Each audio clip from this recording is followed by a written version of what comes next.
Sesi atau cara program pada pagi ini dimulakan dengan sesi ceramah. Dengan itu dijemput Sahibus Samahah Tuan Haji Azharuddin Baharudin Imam Mufti Melaka untuk menyampaikan ceramah yang bertajuk Ramadan Bulan Al-Quran dengan segala hormatnya. Dipersilakan. Ala alihi wa sahbihi ajma'in. Alhamdulillah.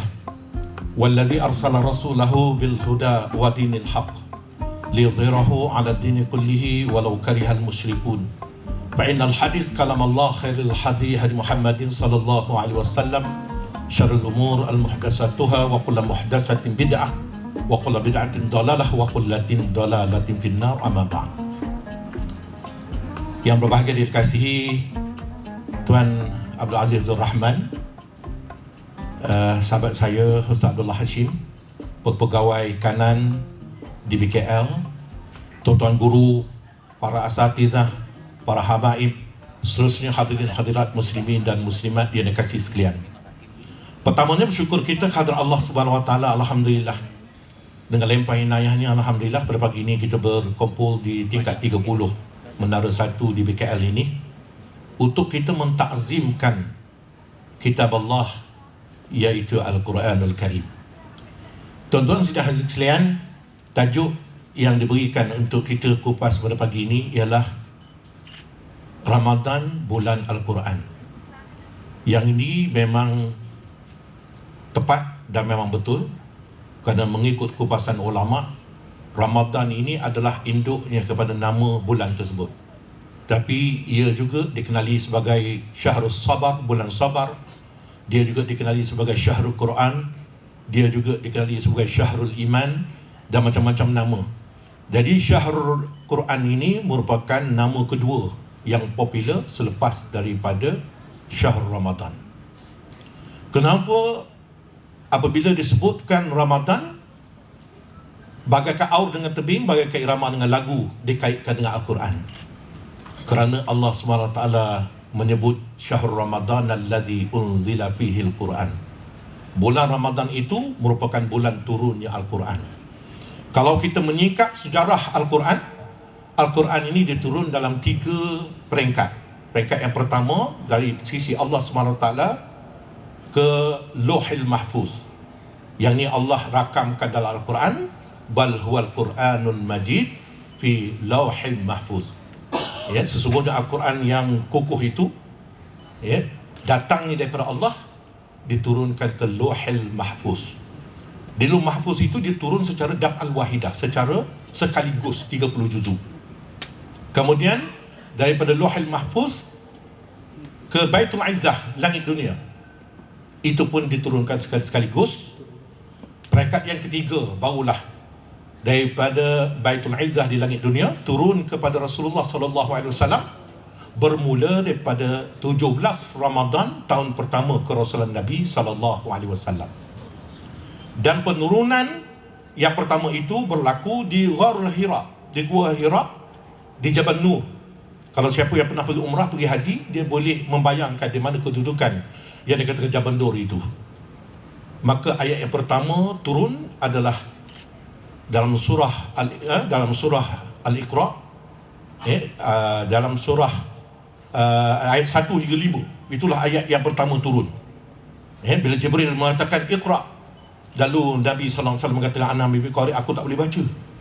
Dia ulang 2-3 kali oleh malaikat Jibril, barulah dengan dipeluknya Nabi kita, barulah Nabi kita dapat mengikut apa yang dibacakan oleh malaikat Jibril. Jadi sebab itulah hari ini kalau orang-orang yang menceburi dalam bidang pendidikan, salah satu caranya untuk kita nak menzahirkan ataupun nak menaikkan motivasi, kita kena peluk anak kita. Umpama contohnya, bebal membaca, tak mahu ikut cakap, kita kena peluk selalu. Jadi sebab itulah, kalau tuan-tuan masih ingat, Datuk Fadilah Kamsah selalu menyebut, kalau suami peluk isteri, isteri peluk suami, 5 tahun awet muda. Dan memang bertepatan dengan apa yang berlaku kepada malaikat Jibril, dia peluk Nabi kita. Jadi satu kajian yang perlu dilakukan. Maknanya pelukan itu memang memberikan satu momentum membugar badan manusia. Sebab itu tuan-tuan silahkan sekalian, kita boleh menyaksikan betul tak betul fakta itu di antara suami isteri yang naik motosikal dengan suami isteri yang naik kereta. Jadi sebab itulah kalau kita tengok keintiman itu berlaku kepada yang naik motosikal. Ya, oleh kerana isteri duduk di belakang, peluk grab pinggang lelaki, lelaki nak bernafas pun tak boleh. Yang inilah masya-Allah tuan-tuan, punyalah bahagia dia. Ya, sampai akhir hayat tuan-tuan, kebahagiaan itu berkekalan. Hasil daripada tarbiyah naik motosikal tu tadi. Hari-hari duduk peluk pinggang. Ya, sedangkan yang naik kereta keluar di pintu rumah, yang duduk co-pilot pun tidur tuan-tuan. Sebab itulah JPJ dalam dalam kajian dilakukan, data-data menunjukkan bahawasanya sebab-sebab kemalangan berlaku oleh kerana co-pilot tidak membantu. Ini nak balik kaya ni. Ya. Ya. Perjalanan 100 km, 20 km dia dah dengkur dah. Tidur di sebelah. Ya, jadi yang itulah tuan-tuan dan sekalian, suami kata engkau tidur sedap-sedap, dia kata jaga dia. Yang itulah tuan-tuan ya, saya entah apa dia belah dia lelaki. Jadi tuan-tuan ya, dan satu lagi saya nak beri satu clue kat sini kepada penguatkuasa. Sebab sini ada penguatkuasa ni. Ya, terutama penguatkuasa agama. Ya, saya dulu dapat diberikan satu clue. Dia kata kalau nak tahu orang dalam kereta tu dah menikah ke belum, ini dalam kes-kes tangkapan khalwat. Dia kata kalau orang sebelah tu dia kata berdengkur tidur, itu dah kahwin. Ya, tapi dia kata kalau bertepuk sana bertepuk sini itu belum kahwin lagi. Itu tanyalah penguasa agama. Kalau nak tahu orang dalam kereta tu dah menikah ke tidak, kena tengok co-pilot duduk sebelah tu tidur ke bertepuk. Ya, kalau tidur confirm dah kahwin. Ya, tapi kalau bertepuk sana tepuk sini, tepuk sana tepuk sini, confirm belum kahwin lagi. Ya, yang tu kalau nak tagak khalwat anytime dah boleh. Jadi tuan-tuan sidang sekalian, turun tuan-tuan daripada 17 Ramadan kepada Nabi SAW itu secara munajjaman, beransur-ansur. Ya, bermula daripada Iqra, ya, kemudian 13 tahun Al-Quran itu turun semasa Nabi SAW menjalani kehidupan di Makkahul Mukarramah, dan 10 tahun apabila Nabi berhijrah ke Madinah, turun 10 tahun lagi selepas itu. Maknanya proses penurunan secara beransur-ansur itu memakan masa 23 tahun. Dan kalau kita nak kenal sama ada ayat itu ayat Makkiyah ataupun ayat Madaniyah, sebetulnya ayat-ayat Makkiyah ini dia bermula dengan Ya Ayyuhan Nas. Itu semua ayat Mekah. Ya Ayyuhan Nas, wahai manusia. Ya, dia turun secara general kerana pada masa itu Islam di Mekah minoriti. Jadi sebab itulah dia berikan semua orang tak Islam, orang Islam pun Allah sebut wahai manusia. Tetapi apabila Islam dah jadi majoriti di Madinah, ayat-ayat Madaniyah semua dimulakan dengan Ya ayyuhallazina amanu, wahai orang-orang yang beriman. Dan keduanya kalau kita nak kenal sama ada ayat Madaniyah ada ayat Makkiyah, sebab Madani ini dah jadi buah mulut kita sekarang ni. Ya, Malaysia Madani, Malaysia Madani, Malaysia Madani. Jadi sejarah Madani ini pun kalau boleh je kita cuba khadamkan. Jadi ayat-ayat Makkiyah yang kedua kita nak kenal, dia bermula dengan ayat-ayat akidah. Ya, Qul huwallahu ahad, kata Allah tu satu. Jadi ayat-ayat yang bermula dengan Qul ni itu semua ayat Makkiyah. Qul a'udzu birabbil falaq, ini ayat rububiyah Allah. Qul a'udzu birabbin nas. Ya, yang ni semuanya Qul ya ayyuhal kafirun. Ini semua ayat-ayat yang berbentuk ayat-ayat Makkiyah. Sementara ayat-ayat Madaniyah ini manusia dah moden, dah moderate. Semua ayat-ayat mengenai adab, ayat-ayat mengenai peribadatan. Ya ayyuhallazina amanu kutiba alaikumusiyam kama kutiba alal ladzina min qablikum la'allakum tattaqun. Wahai orang beriman, wajib kamu puasa seperti mana kamu telah diwajibkan ke atas orang yang terdahulu daripada kamu. 1400 tahun Al-Quran diturunkan, barulah banyak penyidik-penyidik buat kajian. Rupanya ayat yang dimulakan di Madinah ni, yang Ya ayyuhallazina amanu ni, dia ada input, dia ada proses, dia ada output. Disebab itu Allah SWT bila menyebut Ya ayyuhallazina amanu, wahai orang beriman, itu input yang perlu ada pada kita. Jadi nak puasa ke, nak sembahyang Jumaat ke, nak haji ke, nak apa ke, kalau mula dengan Ya ayyuhallazina amanu, input yang perlu ada pada kita ialah kena beriman. Jadi bila sebut kutiba alaikumusiyam kama kutiba alal ladzina min qablikum, diwajibkan kamu berpuasa sebagaimana yang telah diwajibkan kata orang-orang yang terdahulu daripada kamu. Ini proses. Sementara la'allakum tattaqun itu outputnya.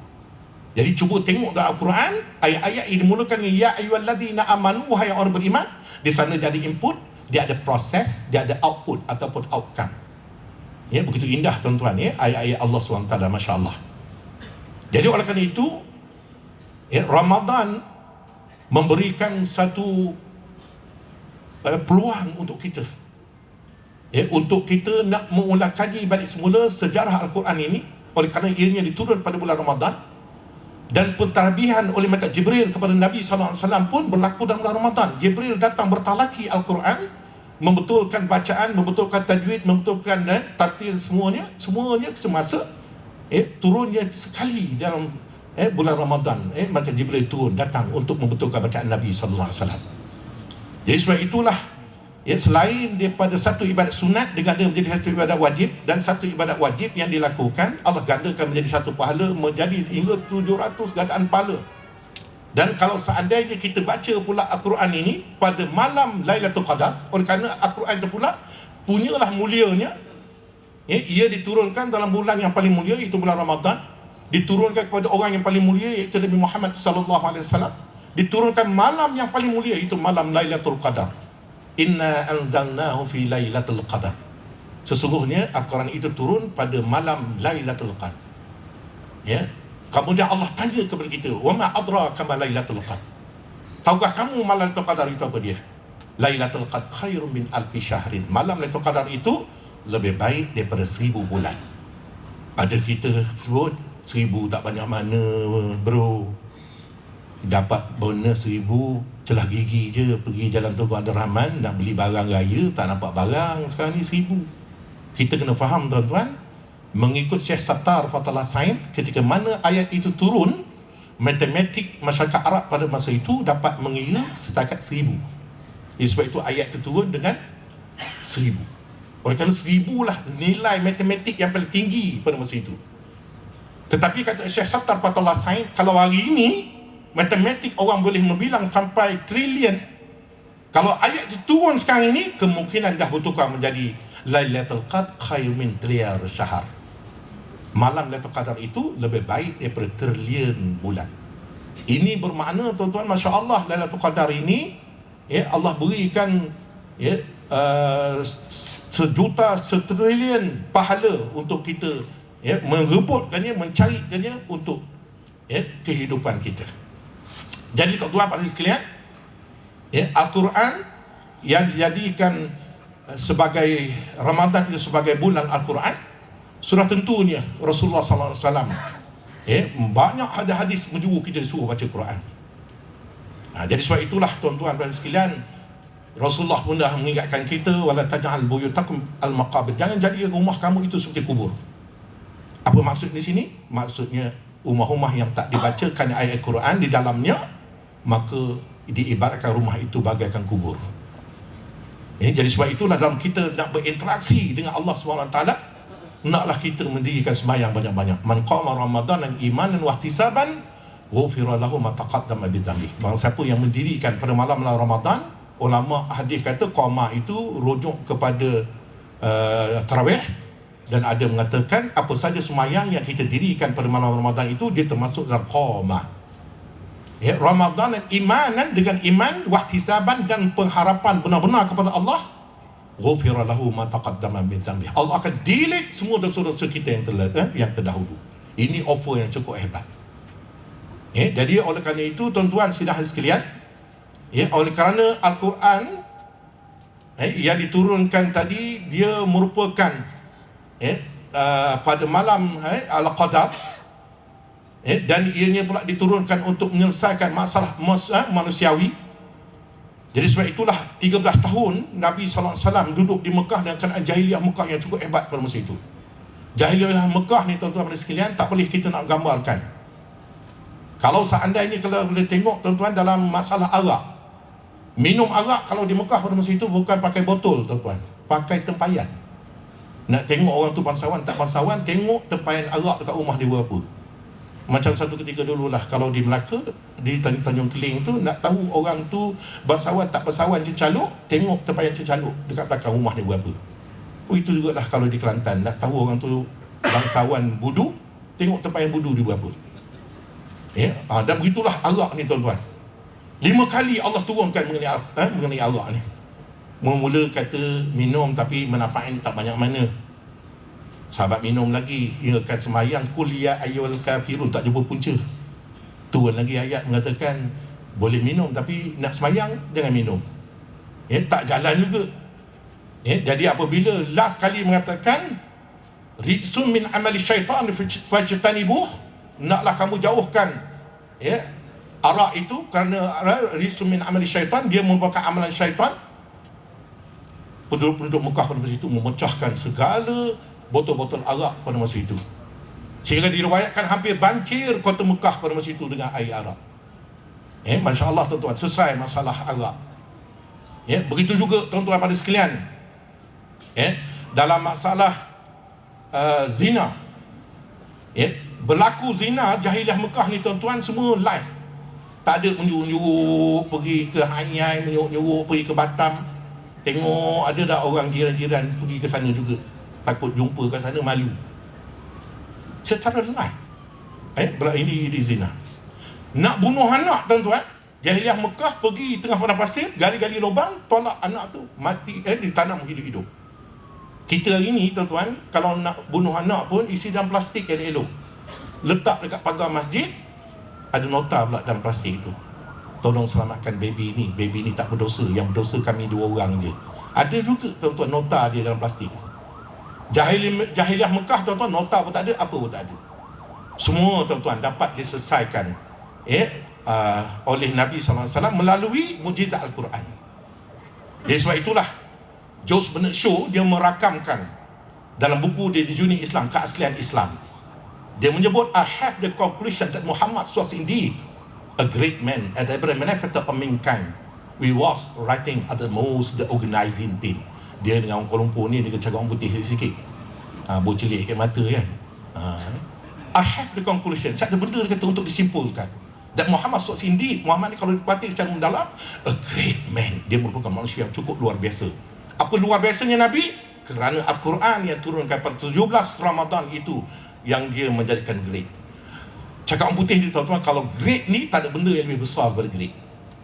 Kalau big boss tak besar lagi tu, ada lagi boss yang lebih besar daripada big itu.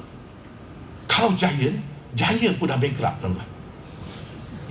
Tetapi kalau great, selayaknya tuan-tuan perkataan itu digunakan, menunjukkan tuan-tuan besar dan luar biasanya sesuatu itu. Sebab tu Great Britain layak disebut Great Britain. Oleh kenapa? 78 negara dijajah. 5 tahun sekali negara-negara yang dijajah dia tuan-tuan berebut pula peringkat dalam Sukan Commonwealth. Layak disebut Great Britain. Peminat wrestling, tuan-tuan cuba tengok, kalau wrestler tak masuk dalam gelanggang, MC kata sebut apa tuan-tuan?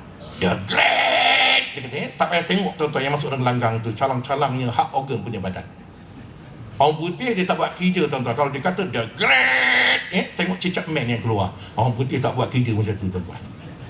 Jadi digunakan dengan mujizat Al-Quran itu kepada Nabi menjadi the great man and the benefactor of mankind. Jadi diutuskan untuk menyelesaikan masalah manusiawi, which was writing at the most organizing pain. Ketika manusia sedang berkeadaan berpenyakit, maka Al-Quran datang, Nabi datang untuk mengubat segala penyakit. Jadi sebab itu Allah rakamkan dalam Al-Quran, Al-Quran itu merupakan syafa'un wa rahmah, dia merupakan ubat dan rahmat. Dan hari ini tuan-tuan, melalui Darus Syifa, melalui apa saja tuan-tuan jenama hari ini, menggunakan ayat ruqyah untuk perubatan. Malah tuan-tuan, Masya Allah tuan-tuan, jasa yang telah diberikan oleh Profesor Dr. Siddiq Baba satu ketika dulu, cara untuk melahirkan golongan-golongan profesional ni tak dapat tidak, mesti melalui hafazan Al-Quran. Lalu dia dapat satu idea melalui UIA, masa tu dia jadi timbalan Naib Chancellor. Macam mana caranya? Dia ambil budak-budak yang trial SPM yang bagus-bagus ni, untuk pergi menghafal Quran di Darul Quran Jakim. Yang ni program twinning di antara UIA dengan Darul Quran Jakim. Oleh kerana budak tu budak cerdik tuan-tuan, yang straight A, lepas tu science stream pula, aliran sains. Ya, memang tuan-tuan 8 bulan dah boleh hafal 30 juzuk Al-Quran. Hari ini terbukti tuan-tuan, ya, banyak hari ini kalau kita pergi ke hospital, dia mengubat kita, dalam masa yang sama dia hafiz Al-Quran. Kita sakit tuan-tuan, dia boleh baca ayat-ayat Quran dengan kita. Di samping ubat yang dia beri pada kita, di samping itu ayat-ayat ruqyah pun dia supply dekat kita. Di hospital besar Melaka tuan-tuan, 5 orang tuan-tuan, ya, anak-anak didik daripada lepasan Darul Quran yang mengambil bidang kedoktoran daripada UIA, ditempatkan di hospital besar Melaka. Di Kuala Lumpur ni saya rasa cuba cek tuan-tuan, ya. Saya rasa ada yang produk-produk tu. Ya, jadi oleh kerana itu dapat diri untuk nak mengubat ni. Ya, selain menggunakan sains moden ni, perubatan moden ni, tak dapat tidak ada juga penyakit-penyakit ni yang kena ubat secara batin, secara menggunakan ayat-ayat ruqyah Al-Quran. Rasukan jin, rasukan iblis syaitan masuk dalam badan. Yang ni tuan-tuan, ya, tak boleh nak ubat dengan injection, tak boleh ubat dengan scan. Benda tak nampak tuan-tuan, benda ghaibiat.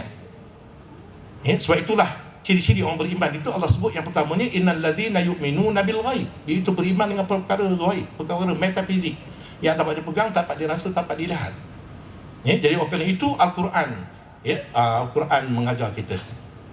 Jadi tuan-tuan sekalian, oleh kerana Ramadan ni bulan Al-Quran, maka tak dapat tidak untuk berinteraksi dengan Al-Quran ini, kita kena solat banyak. Kalau Allah nak berinteraksi dengan kita, kita kena baca Quran. Jadi bila kita baca Quran tu seolah-olah dia Allah berinteraksi dengan kita. Jadi oleh kerana itu tuan-tuan, Masya Allah, kalau kita nak mengkaji khazanah rahsia Al-Quran ini, ataupun dipanggil sebagai ijazah Al-Quran ini, Masya Allah tak terbilang untuk kita nak melihat bagaimanakah perkara-perkara yang perlu kita kaji lagi. Contoh yang saya nak beri pada pagi ini, ayat-ayat muqatta'ah. Ayat muqatta'ah ni maksudnya ayat yang Allah ya'lamu bi muradih, Allah saja yang tahu maksudnya. Alif Lam Mim, Nun, Yasin, itu dipanggil ayat-ayat muqatta'ah. Ayat muqatta'ah. Sekali kalau kita pergi ke Indonesia ni suka menggunakan ayat muqatta'ah. ABRI, Angkatan Bersenjata Republik Indonesia. Itu cara Indonesia guna. Dia banyak gunakan menggunakan bahasa-bahasa muqatta'ah ni tuan-tuan. Yang itulah banyak tuan-tuan, ada jatuh kuasa pergi ke sana kantoi tuan-tuan. Ada jatuh kuasa masjid pergi melawat Indonesia, tiba-tiba driver taksi dia kata masjid. Jatuh kuasa masjid dia kata jomlah kita tak sembahyang lagi ni. Itu orang nak ajak pergi masjid tu. Naiklah taksi tu tuan-tuan. Rupa-rupa bukan bawa ke masjid tuan-tuan. Rupanya masjid itu masas picit. Ni tuan-tuan. Jadi ayat-ayat muqatta'ah ni banyak dalam Al-Quran. Cuma yang kita kena kaji pagi ni tuan-tuan, kenapa selepas daripada ayat muqatta'ah tu Allah puji Al-Quran? Ini tak ada lagi orang kaji. Yasin wal Qur'anil Hakim, Alif Lam Mim, zalikal kitabu la raiba fihi hudan lil muttaqin. Alif Lam Mim. Ini pagi Jumaat ni, esok pagi esok ni. Tanzilul kitab la raiba fihi min rabbil alamin. Semua ayat muqatta'ah, lepas dari ayat muqatta'ah itu Allah puji Quran. Kenapa tuan-tuan? Ayat ni perlu pada kajian. Kenapa lepas ayat muqatta'ah ni Allah puji Al-Quran? Ada seorang sahabat dia dulu, masa dia mengaji di Mesir, dia ambil PhD di kuliah kedua di Mesir, di Universiti Al-Azhar. Dia buat kajian tentang surah Al-Baqarah. Kenapa surah Al-Baqarah itu dimulakan ayat muqatta'ah Alif Lam Mim? Akhir kajian dia dapat, rupanya huruf yang pertama banyak dalam surah Al-Baqarah itu adalah huruf Alif. Huruf yang kedua banyak adalah huruf Lam. Huruf yang ketiga banyak adalah huruf Mim. Tuan-tuan tak payah kira lah tuan-tuan. Kalau nak kira juga, boleh.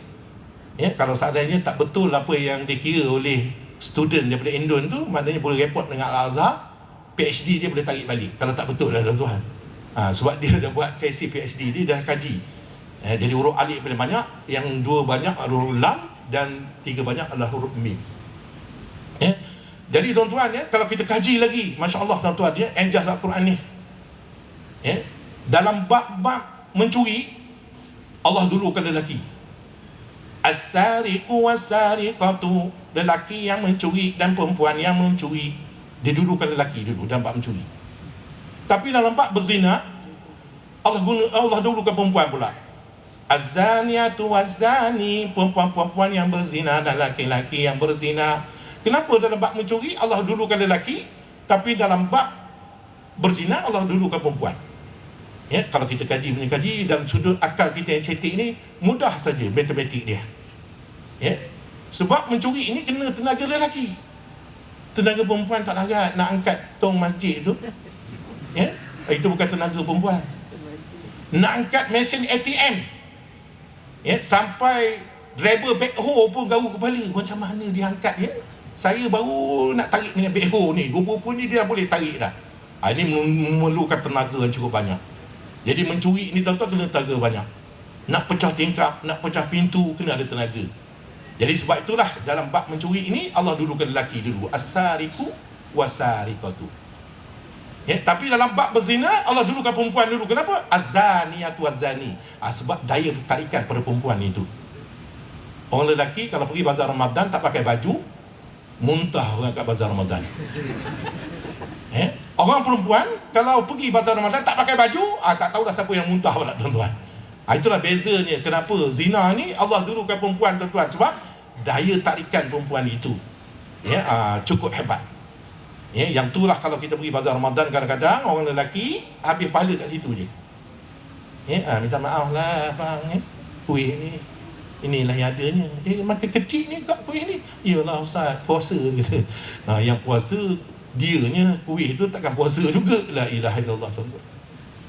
Dah begitu kadang-kadang tu aurat pula tak jaga. Tu habis puasa, pahala puasa. Sekali dia tunduk nak ambil kuih apam tu dah kita pun dah tak tengok kerang rugi. Tengok kerang habis pada puasa. Yang ni pula satu lagi perkaranya tuan-tuan pada sekalian. Jadi tuan-tuan pada sekalian, jadi Al-Quran ini diturunkan menjadikan satu rahmat kepada kita. Lebih-lebih lagi diturunkan dalam bulan Ramadan ini. Jadi sebab itulah kalau kita melihat apakah kelebihan Al-Quran ini lagi, dalam Al-Quran ini sudah tentunya Syahrul Ramadan allazi unzila fihi al-Quran hudan linnas, dia menjadi petunjuk kepada kita. Jadi ibaratkan kalau kita nak pergi ke mana-mana mesti ada petanya. Kita nak pergi sekarang ni mudah ada teknologi Waze. Kita boleh tekan dengan alamat, dia boleh tunjuk ke mana. Jadi dalam kehidupan kita hari ini, Al-Quran lah merupakan peta kehidupan kita. Ke mana kita nak halakan hala tuju kita, tanpa tidak mesti dirojokkan kepada Al-Quran. Jadi sebab itulah Nabi SAW diberpesan dengan kita, taraktu fikum amrain in tamassatum bihima lan tadillu abada kitaballahi wa sunnati. Aku tinggal kepada kamu dua perkara, kalau kamu berpegang kepada kedua-duanya kamu tak akan sesat sampai bila. Iaitu yang pertama Al-Quran, yang keduanya hadis. Jadi sebab itulah tuan-tuan, orang yang berpegang kepada Al-Quran ini memang Allah pandu hidupnya. Jadi kalau kita baca, berinteraksi dengan Allah melalui bacaan kita, kemudian Allah pula tuan-tuan berinteraksi pula dengan kita, dan kita berinteraksi pula, tambah pula tuan-tuan dalam sembahyang yang kita lakukan. Masya Allah tuan-tuan, cuba bayangkan tuan-tuan, kita sentiasa saja takarub dengan Allah SWT dalam segala kerja laku kita dan segala kehidupan yang kita lalui. Jadi Al-Quran tuan-tuan sedang hadis sekalian, kalau dalam sudut faktanya, bermula daripada 17 Ramadan Al-Quran itu turun, dia menghidangkan kepada kita tuan-tuan 340,740 huruf Al-Quran. Bermula juga daripada 17 Ramadan, bermula daripada Iqra' bismi rabbikal ladzi khalaq. Allah turunkan kita 77,437 kalimah. Bermula daripada 17 Ramadan juga tuan-tuan, Allah turunkan kita 6,236 ayat. Dulu orang kata 6,666 ayat, mengikut ulama-ulama ulumul Quran. Yang tu tak betul. Yang betul saja ialah 6,236 ayat. Dan mempunyai 114 surah dan mempunyai 30 juzuk. Dan dia ada mafrad, dia ada hizb, dan dia ada 60 hizb, dan dia ada 200 40 makra. Dan itulah Al-Quran tuan-tuan yang menjadi pedoman untuk kita, hudan linnas wa bayyinatin minal huda wal furqan, dan dia memisahkan kita daripada hak dan daripada kebenaran dan kepalsuan, yang memisahkan kita pada hak dan batil. Al-Quran juga menjadi kayu penimbangnya. Sebab itu kalau kita berpegang pada Al-Quran ni, selamat kita dunia akhirat. Jadi sebab itulah tuan-tuan, Michael Eshad, dia meletakkan dalam buku dia the 100 ranking of the most influential person in history, 100 kedudukan manusia yang paling berpengaruh dalam sejarah. Dia meletakkan Nabi kita ni orang yang pertama, oleh kerana Al-Quran yang ada pada Nabi itu memandu Nabi dunia akhirat. Lalu dia rakamkan apa yang disebut my choose Muhammad to lead of the most influential person in history is was successful. My choose of Muhammad to lead of the most influential person in history was surprised some readers and might be questioned by others. But it was only man in history is was successful on the both of the religious and the secular levels. My choice Muhammad, saya memilih orang nama Muhammad ni to lead of the most influential person in history, mendalui orang-orang yang senarai, orang yang pengaruh dalam sejarah, must surprise some readers, mungkin memeranjakkan setengah pembaca, and might be questioned by others, mungkin yang lain pula akan mempersoalkan ikhlas tak ikhlas ni duk letakkan Nabi Muhammad ni Al-Quran ini sebagai orang yang pertama daripada 100 manusia yang lain yang diletakkan. Sedangkan dia ni pula agama dia agama Christian Catholic, sepatutnya meletakkan Jesus Christ orang pertama, tapi dalam susunan orang berpengaruh dia letaknya Jesus Christ itu nombor 3 selepas daripada Napoleon Bonaparte. Tapi dia jawab tuan-tuan kenapa dia letak Nabi kita ni orang yang pertama. But it was only man in history is was successful on the religious and the secular levels. Saya melihat dia kata orang yang Muhammad ni dengan Al-Quran yang memandu dia telah dapat membawa manusia ini berjaya di dunia, dalam masa yang sama berjaya di akhirat. Yang ni seolah-olahnya tuan-tuan dia nak endorse doa yang selalu kita baca daripada Al-Quran, yang Allah sebut dalam Al-Quran, Rabbana atina fid dunya hasanah wa fil akhirati hasanah wa qina adzabannar. Ya Allah, ya Tuhan kami, jadilah kami orang yang berjaya di dunia dan berjaya di akhirat. Lalu mereka kata, yes, dia kata, orang yang boleh berjaya membawa manusia di dunia dan akhirat ni tak ada orang lain, dia kata Muhammad lah orang ni. Semua mati nanti, Quran dah tak ada lagi datang ke bumi. Apa era Sayyidina Osman? Sayyidina Osman pergi round masih itu kerana walaili izai saja balik ke Al-Quran ni. Dan kita kena full stop dia, wakaf dia. Maka timbullah tuan-tuan inisiatif untuk balikkan Al-Quran tu balik. Maka jadilah hingga hari ini Quran kita ni panggil Resam Osmani, ataupun dipanggil sebagai Mashaf Osmani. Ini semua inisiatif yang dibuat. Jadi semata-mata tuan-tuan untuk nak memelihara Al-Quran ni. Jadi sebab itulah tuan-tuan hari ni kalau kita tengok dalam sudut orang menghafal Quran ni pun tuan-tuan, Masya Allah tuan-tuan, macam cendawan tumbuh. Ada orang kata saya ni tak dapat nak ngapal dah Ustaz, duduk kerja di BKL ni, mana ada masa. Jangan tuan-tuan hari ni tuan-tuan orang dah buat cubaan. Kita di Melaka tuan-tuan buat kelas Quran ni untuk orang-orang dewasa, menghafal satu ahad. Hari ni dah ada 20 juzuk pun dah ada. Satu ahad je. Hari raya orang kena bekerja, satu ahad tu free, datang ke masjid, kita sebutkan letakkan masjid tertentu ni untuk dia menghafal. Ini semua orang veteran-veteran ni. Jadi boleh tuan-tuan Jadi kalau kita katakan slogan kita dulu Malaysia boleh, insya-Allah tuan-tuan kita boleh. Jadi oleh kerana itu tuan-tuan beraya Al-Quran ini baca, hayati makna, kemudian praktikkan apa yang ada dalam Al-Quran itu. InsyaAllah tuan-tuan, kalau seandainya kita baca, kalau tak tahu makna pun, pahala tetap dapat. Kalau kita baca, kita faham pula tuan-tuan dan menghayati makna dia pula tuan-tuan, lagi banyak lagi Allah gandakan pahalanya, sebab kita boleh praktikkan dalam kehidupan kita. Kemudiannya tuan-tuan, kita praktikkan terus dalam kehidupan kita, insyaAllah kita telah tuan-tuan, yang ni yang katakan wabain huda syahrul Ramadan alladhi unzila fihi al-Quran huda linnas wabayinatin minal huda wal furqan. Masya Allah tuan-tuan. Jadi saya tadi dipahamkan oleh pengurusi kena berhenti 8.45. Oleh kerana tuan-tuan dah tak sabar nak berkhatam, dan tuan-tuan guru yang hebat-hebat yang membimbing tuan-tuan ni semua orang hebat-hebat. Ya, pandai di BKL ni tuan-tuan ya. Ya, Tuan Guru Hassan Padli pun ada, Tuan Guru Musyidi pun ada, Tuan Guru Nasir pun ada, semua ada ni. Ya, Tuan Guru Junaidi pun ada, masya-Allah tuan-tuan, semua tuan guru ya, yang membimbing tuan-tuan. Mudah-mudahan kita akan mendapat keberkatan Al-Quran ya, dalam kita nak menutupkan tirai ya, tirai Ramadan untuk tahun 1444 tahun ini, dan mudah-mudahan output yang kita dapat la'allakum tattaqun, mudah-mudahan kamu menjadi orang yang bertakwa.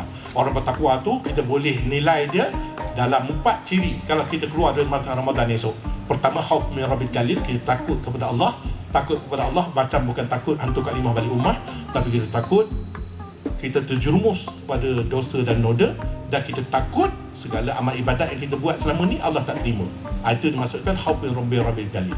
Yang keduanya, al-iman bitanzil, kita beriman dengan apa yang Allah turunkan. Yang ketiganya, kita redha bil qalil, kita redha dengan benda yang sedikit. Dan yang akhir sekalinya, isti'dad bi yaumir rahil. Takwa itu bermakna kita bersedia untuk hari kematian kita. Entah hari ini, entah esok, entah minggu depan, entah bulan depan, entah tahun depan, entah Ramadan kali ini merupakan Ramadan terakhir untuk kita. Jadi sekadar itu saja yang dapat saya sampaikan pada pagi ini. Mudah-mudahan ada manfaatnya yang baik daripada Allah. Kurang baik itu dari kelemahan diri saya sendiri. Kalau ada jarum yang patah, sila dibawa dalam lori. Kalau ada silap dan salah, I am sorry. Aku liqauli hadza wa astaghfirullah li wa lakum. Wassalamualaikum warahmatullahi wabarakatuh.